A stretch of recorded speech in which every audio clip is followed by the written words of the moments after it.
Sivan Cinema வியூவர்ஸுக்கும் என்னோட வணக்கம். SRH vs RCB.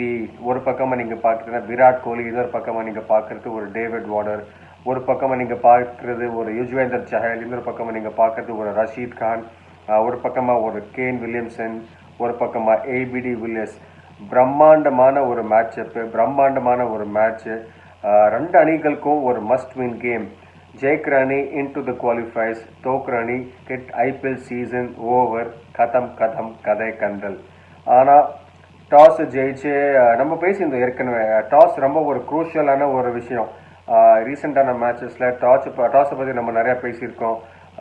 Toss ஜெயிக்கிற சைடு தான் கிட்டத்தட்ட ஒரு எல்லா மேட்சஸும் ஜெயிச்சுட்டு இருக்காங்க. எஸ், நீங்கள் சொல்லலாம் மும்பை அணி ஃபஸ்ட்டு பேட்டிங் ஆடி டாஸையும் ஜெயிக்கல, ஆனாலும் அந்த மேட்சை ஜெயித்தாங்க. பட் மும்பை அந்த மேட்ச்சில் சூப்பராக ஆடி ஒரு 200 ரன்ஸை போஸ்ட் பண்ணாங்க. மற்றபடி மற்ற மேட்சஸில் எல்லா டீம்களும் அந்தளவுக்கு சிறப்பாக பேட்டிங் ஆடலை. அவங்களால இனிஷியலாக நல்லா பேட்டிங் ஆடியோ டிஃபெண்ட் பண்ண முடியல. ஏன்னா செகண்ட் ஹாஃபில் அந்த டியூ ஃபேக்டர்னால பேட்டிங் ஆடுறதுக்கு ரொம்ப சௌரியமாக இருக்குது, சேஸ் பண்ணுறதுக்கு ரொம்ப சௌரியமாக இருக்குது. அதுக்காகவே நம்ம ரீசெண்டான மேட்சஸில் டாஸ் ரொம்ப க்ரூஷியல்னு சொல்லிட்டு இருக்கோம். இந்த மேட்ச்லேயும் டாஸை நீங்கள் பார்த்தீங்கன்னா SRH ஜெயிச்ச உடனே நாங்கள் ஃபீல்டிங் பண்ண போகிறோம், அந்த இடத்துல ஒரு முடிவு. விராட் கோலி அதே தான் சொன்னார், நாங்களும் டாஸை ஜெயிச்சிருந்தா கட்டாயமாக ஃபீல்டிங் எடுத்திருப்போம். பட் டாஸ் SRH பக்கமாக போச்சு. எனக்கு அப்போவே ஒரு மாதிரி தோணுச்சு, ஆஹா டாஸை ஜெயிச்சிருக்காங்க, மேட்சும் ஜெயிச்சிருவாங்களா. ஏற்கனவே இன்ஃபார்ம் சைடு வேறு. அவங்க லாஸ்ட் ஆடின 3 மேட்சஸும் டைட்டில் கண்டெண்டர்ஸை தோக்கடிச்சு வந்திருக்காங்க. மும்பையை தோக்கடிச்சாங்க, டிசியை தோக்கடிச்சாங்க, RCBயும் தோக்கடிச்சாங்க. ஸோ எனக்கு என்னமோ ஒரு ஃபீலிங் இருந்தது, எல்லாமே அவங்க பக்கமாக போயிட்டுருக்கு, என்ன நடக்க போகிறது நம்ம வெயிட் பண்ணி பார்க்கலாம், அந்த ஒரு மைண்ட் செட்டில் இருந்தேனா. ஃபர்ஸ்ட் இன்னிங்ஸை பற்றி பேசலாமே. RCB டாஸ் ஜெயிக்கல, put in to bat first. நிறைய மாற்றம் இந்த 11 ஃபர்ஸ்ட், அதை பற்றி நம்ம பேசி ஆனோம். 4 ஸ்பின்னர்ஸை வச்சு ஆடினாங்க RCB side. Moeen Ali, Washington Sundar, Yuzvendra Chahal, Adam Zampa.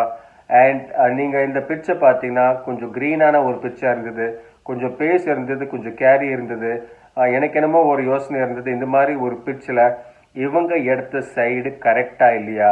அதே சமயத்தில் நீங்கள் ஏரன் ஃபின்ச்சை திருப்பி டீமில் கொண்டு வந்திருக்கீங்க. ஏரன் ஃபின்ச்சை நீங்கள் டீமில் கொண்டு வந்துட்டீங்கன்னா எதுக்காக விராட் கோலி ஓப்பன் பண்ணி ஆனோம், அவர் நம்பர் 3 ஆடி இருக்கலாமே, எதுக்கு ஓப்பனிங் எனக்கு என்னமோ யோசனை வந்தது. அடுத்ததாக பார்த்தீங்கன்னா அந்த பேட்டிங் ஆர்டரில் ஒரு மாற்றம் பண்ணாலும் அவங்களுக்கு அந்த ஸ்டார்ட்டே கிடைக்கல. RCB ஸ்ட்ரெயிட்டாகவே அண்டர் ப்ரெஷர். ஸ்ட்ரெயிட்டாகவே ஜேசன் ஹோல்டர் வந்து விராட் கோலியோட விக்கெட் எடுத்தார். கொஞ்சம் லக்குன்னு தான் சொல்லி ஆனோம் டவுன் த லெக் சைடு. ஆனாலும் ஒரு பிரம்மாண்டமான விக்கெட், ஒரு முக்கியமான பேட்ஸ்மேனோட விக்கெட், அவங்களோட பெஸ்ட் பிளேயர்னு சொல்லி ஆனோம். அவர் ப்ராபப்ளி இந்த வருஷம் கொஞ்சம் ஒரு சுமாரான சீசன் தான். பட் ஆனாலும் எல்லாருக்கும் தெரிஞ்ச விஷயம், ஒரு big match player Virat Kohli. But அவரே சீக்கிரம் அவுட் ஆகிட்டார். அவர் அவுட் ஆன பிறகு பெருசாக மற்ற பேட்ஸ்மேனால் பெருசாக ஸ்கோர் பண்ண முடியல. ஏரன் ஃபின்ச்சும் அவுட் ஆகிட்டார். தேவ்தத் படிக்கலும் ஒரு டீசெண்டான சீசன் இருந்தால் கூட அவருக்கும் ஒரு பேட் டே. கடைசியாக ஏபிடி வில்லியர்ஸ் ஒருத்தர் மட்டும்தான் போராடினார். ஒருத்தர் மட்டும்தான் ஓரளவுக்கு பேட்டிங் டீசெண்டாக ஆடினார். அவருக்கு அந்த ரிதமும் இல்லைங்க. அவரும் நார்மலாக நீங்கள் பார்க்குற ஒரு ஏபிடி வில்லியர்ஸ் மாதிரி ஆடவே இல்லை. ஒரு மாதிரி கொஞ்சம் கஷ்டப்பட்டிருந்தார், தடுமாறி தான் ஆடிந்தார். நிறைய பால்ஸை மிஸ் பண்ணார். பட் ஒரு விஷயம் எல்லாருக்கும் தெரிஞ்ச விஷயம் என்னென்னா, ஏபிடி வில்லியர்ஸ் கடைசி வரைக்கும் இருந்தாருன்னா ஆப்போசிஷனுக்கு ஒரு ப்ராப்ளம் தாங்க. அந்த சமயத்தில் அவர் டேக் ஆஃப் பண்ணுற சமயத்தில், அவர் லான்ச் பண்ணுற சமயத்தில் நீங்கள் பார்த்தது அந்த நட்ராஜனோட ஒரு அற்புதமான கெத்தான ஒரு யார்க்கர். இந்த சீசன் முழுக்க அவர் அந்த யார்க்கரை சிறப்பாக யூஸ் பண்ணியிருக்காரு. பட் இந்த சிச்சுவேஷனில் ஒரு எலிமினேட்டர் கேம், ஒரு மஸ்ட் வின் கேம், அந்த மஸ்ட் வின் கேமில் ஒரு ஏபிடி வில்லியர்ஸ் மாதிரி பேட்ஸ்மேனுக்கு செட்டான பேட்ஸ்மேன் பேட்டிங் ஆன் 50, அவருக்கு போட்ட யார்க்கர் அவுட்ஸ்டாண்டிங் பால். என்ன தெரிஞ்சு அந்த பால் தான் அவரோட லைஃபோட பெஸ்ட் பாலாக இருக்கும். அவர் மற்ற பேட்ஸ்மேன்ஸ் அவுட் எடுத்தால் கூட அவரே ஒத்துப்பார், இந்த எலிமினேட்டர் கேமில் ஒரு க்ரூஷியல் கேமில் ஏபிடியை அவுட் எடுத்தது ஒரு கரெக்டான சமயத்தில் எடுத்த ஒரு விக்கெட்டு. அதுக்கப்புறமா பெருசாக பேட்டிங்கில் எந்த ஸ்கோரும் கிடையாது. சிவம் டூபே அவுட் ஆனார், வாஷிங்டன் சுந்தர் அவுட் ஆனார், மோயின் அலி ஒரு ஃப்ரீ ஹிட் பாலுக்கு அவுட் ஆனார். அவருக்கு இந்த மேட்ச்சில் ஒரு வாய்ப்பு கிடச்சிது. ஒரு ஃப்ரீ ஹிட் பால் அவுட் ஆனது எனக்கு என்னமோ சரின்னு தோணலை. கடைசியாக அடுத்த ஸ்கோர் ஒரு ரொம்ப சாதாரணமான ஒரு ஸ்கோர் 131. என்ன கேட்டிங்கன்னா கண்டிப்பாகவே கட்டாயமாக அட்லீஸ்ட் ஒரு 25-30 ரன்ஸ் ஷார்ட்டை சொல்லி ஆகணும். ஏன்னா அவங்க ஆடுற சைட் 4 ஃபாஸ்ட் பவுலர், சாரி மன்னிக்கணும், 4 ஸ்பின்னர்ஸை வச்சு ஆடிட்டு இருக்காங்க.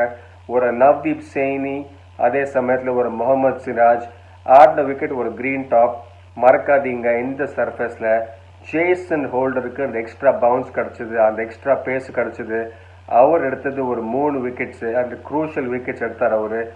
ஆனால் எஸ்ஆர்ஹெச்சுக்கு ஃபாஸ்ட் பவுலர்ஸ் சூப்பராக பவுலிங் போட்டாங்க. ஆர்சிபிக்கு ஃபாஸ்ட் பவுலர்ஸே கிடையாது. கிறிஸ் மாரிஸ் இன்ஜர்ட், உடானாவை நீங்கள் ஆட வைக்கல, டேல்சேனை நீங்கள் ஆட வைக்கல. செகண்ட் இன்னிங்ஸ் ஆர்சிபி 132 டிஃபெண்ட் பண்ணி ஆகணும். எஸ்ஆர்ஹெச்சோட ஓப்பனிங் பேர் என்ன கேட்டிங்கன்னா ரொம்ப குரூஷியலான ஓப்பனிங் பேர். ஆனால் அங்கேயும் நீங்கள் பார்த்தீங்கன்னா அவங்களுக்கும் ஒரு பிக் ப்ளோ. ரித்திமன் சாஹா இந்த மேட்ச் ஆடலை. ரித்திமன் சாஹாக்கு ஒரு இன்ஜுரி காரணத்தில் அவருக்கு பதிலாகவே எடுத்த ஒரு டிசிஷன், நாங்கள் ஸ்ரீவத்ஸ் கோஸ்வாமி ஆட வைக்க போகிறோம். அந்த சமயத்தில் பேட்சுக்கு முன்னாடி எஸ்ஆர்ஹெச் யோசிச்சிருப்பாங்க, நம்ம கோஸ்வாமி ஆட வைக்கிறதா இல்லைன்னா ஒரு ஜானி பேரிஸ்டோ ஆட வைக்கிறதா. ஜானி பேரிஸ்டோ அகெயின் ஒரு கீப்பர் பேட்ஸ்மேன், அவரும் காலங்காலமாக எஸ்ஆர்ஹெச்சுக்கு ஒரு பர்ஃபார்ம் பண்ண ஒரு பிளேயர். பட் அவங்க எடுத்த ஒரு சூப்பர்பான ஒரு டிசிஷன், இல்லைங்க நம்ம ஒரு இந்தியன் கீப்பர் ஆட வச்சு நம்மளோட ஃபாரின் பிளேயரை நம்ம இவரே ஆட வைக்கலாம், ஜேசன் ஹோல்டரை ஆட வைக்கலாம். நம்ம ஜானி பேரிஸ்டர் ஆட வச்சா கரெக்டாக இருக்காது, டீம் செட் ஆகாது. ஜேசன் ஹோல்டர் நல்லா பவுலிங்கை போட்டுருக்காரு, டவுன் த ஆர்டர் டீசெண்டாக பேட்டிங் ஆடிட்டு இருக்காரு. அந்த இடத்து முடிவு என்ன கேட்டிங்கன்னா ஒரு பெஸ்ட்டு மூவ் ஆஃப் த மேட்ச்னு சொல்லி ஆகணும். டேவிட் வார்னர் டீசெண்டாக பேட்டிங் ஆடினார், பட் அவர் அவுட் ஆனது ஒரு மாதிரி ஓரளவுக்கு கான்ட்ரவர்ஷியல் டிசிஷன் சொல்லி ஆகணும். ஏன்னா அது டிஆர்எஸ் எப்படின்னா ஒரு அம்பையரால், ஒரு தேர்ட் அம்பையரால் அவருக்கு கன்க்ளூசிவ் எவிடன்ஸ் இருந்தால் தான் ஆன்ஃபீல்ட் அம்பையர் எடுத்த முடிவை நீங்கள் ஓவர் டர்ன் பண்ண முடியும். என்னை பொறுத்த மட்டும் அந்த அளவுக்கு கன்க்ளூசிவ் எவிடன்ஸ் இல்லவே இல்லை. அந்த சமயத்தில் அவர் என்ன பண்ணியிருக்கணும்னா ஆன்ஃபீல்ட் அம்பையர் என்ன டெசிஷன் கொடுத்துருக்காரோ அந்த டெசிஷன் தான் ஓகேன்னு சொல்லி ஆகணும். பட் அவர் எடுத்த முடிவு இல்லை, எனக்கு என்னமோ கன்க்ளூசிவாக இருக்குது, நான் என் பார்வையில் கண்டிப்பாகவே இது அவுட்டுன்னு தோன்றுறது. And he change the decision. எனக்கு என்னமோ கன்க்ளூசிவாக இல்லைன்னு தான் தோணுச்சு. ஓரளவுக்கு டேவிட் வார்னர் அன்ஃபார்ச்சுனேட் தான் சொல்லி ஆகணும். அதுக்கப்புறமா நீங்கள் பார்த்தது மனிஷ் பாண்டேயும் ஒரு தவறான ஷார்ட் ஆடி அவுட்டு. அந்த டஃப் சுச்சுவேஷனில் கேன் வில்லியம்சன் அப்போ தான் காலத்தில் இறங்கினார். அண்ட் கேன் வில்லியம்சனோட பேட்டிங் நம்ம இனிஷியலாக பார்த்தீங்கன்னா 30 சிங்கிள் டிஃபென்ஸ் ஆடினார், பெருசாக கவலைப்படலை. ஆடம் ஜாப்பர் நல்லா போட்டிருந்தார், யுஜ்வேந்தர் சேர் நல்லா போட்டிருந்தாரு. அவருக்கு அந்த ஸ்டேஜில் தெரிஞ்சு போச்சு அவங்களோட மெயின் பவுலர்ஸ் இந்த 2 லெக் ஸ்பின்னர்ஸ் தான். இவங்க ஓவர்ஸில் ரன் அடிக்கலைனாலும் விக்கெட் விடக்கூடாது. இவங்களோட ஓவர்ஸை எப்படியாவது நம்ம தாக்கு பிடிச்சி அந்த 8 ஓவர்ஸை விக்கெட் கொடுக்காம ஆடியானோ அதை ஏற்ற மாதிரி அந்த பிளானோட தான் ஆடினார். அவர் பிரியம் கருக்கு வந்தார், அவரும் அவுட் ஆனார். பட் அந்த ஒரு பவர் பிளேக்கு அப்புறம் ஒரு 13.5 ஓவர்ஸ் வரைக்கும் பவுண்ட்ரிஸே அடிக்காத ஒரு சைடு வாஷிங்டன் சுந்தர் வந்த உடனே ஸ்ட்ரெயிட்டாகவே அந்த ஒரு 6 நம்ம பார்த்தோம் ஃப்ரம் கேன் வில்லியம்சனோட பேட்டை. அங்கே தான் கேம் கொஞ்சம் ஷிஃப்ட் ஆச்சு. அதுக்கப்புறமா கேன் வில்லியம்சனோட அடுத்த ஓவரில் இன்னொரு 6 off Yuzvendra Chahal. 10 over required இருந்தது கிட்டத்தட்ட. அந்த சமயத்தில் ஜேசன் ஹோல்டர் உள்ளே வந்தார். Captain of the West Indies side, professional player, foreign player, ஏகப்பட்ட ரெஸ்பான்சிபிலிட்டி, டீசெண்டாக ஆடுற ஒரு பேட்ஸ்மேன். ஆனால் கிரன்ச் சுச்சுவேஷனில் அடிப்பாரா? பட் கரெக்டாக அந்த சமயத்தில் வந்து அவருக்கு வந்து ஸ்ட்ரெயிட்டாகவே சொன்னார், நானும் இருக்கேங்க ஆஸ் அ பேட்ஸ்மேன், நான் வந்து கண்டிப்பாகவே கான்ட்ரிபியூட் பண்ண போகிறேன். கேன் வில்லியம்சனை சூப்பராக சப்போர்ட் பண்ணிவிட்டு கடைசியாக சௌரியமாக ஜெயிச்சிருக்காங்க சன்ரைசர்ஸ் ஹைதராபாத். என்ன கேட்டிங்கன்னா the best side on the day, அவங்க தான் மேட்சை ஜெயிச்சிருக்காங்க. ஆர்சிபி யோசிப்பாங்க இந்த சமயத்தில், அடடா இன்னும் ஒரு 20 ரன்ஸ் இருந்துதான் ப்ராபப்ளி இந்த மேட்ச் இன்னும் கொஞ்சம் டீப்பாக போயிருக்கலாம், இந்த மேட்ச் ப்ராபப்ளி அவங்க ஜெயிச்சிருக்கலாம். But full marks to Hyderabad. லாஸ்ட்டாக ஆடின 4 மேட்சஸ் 4 out of 4 wins. சூப்பரான ஃபார்மை காமிச்சிருக்காங்க. Outstanding batting by Kane Williamson, சூப்பரான all round performance by Jason Holder. Best team தான் ஜெயிச்சிருக்காங்க இந்த எலிமினேட்டர். அடுத்த மேட்ச் நீங்கள் பார்க்க போகிறது Delhi Capitals versus Sunrisers Hyderabad. நல்ல மேட்சாக இருக்கும், சுவாரஸ்யமான மேட்சாக இருக்கும். 2016லேயும் சன்ரைசர்ஸ் ஹைதராபாத் 3rd பொசிஷனில் இருந்து கப்பை தூக்குனாங்க. அவங்களால திருப்பி அது பண்ண முடியுமா? ஃபஸ்ட்டு ஸ்டெப்பு எடுத்தாச்சு, second step qualifier, 3rd step final. என்ன நடக்க போகிறது வெயிட் பண்ணி பார்க்கலாம்.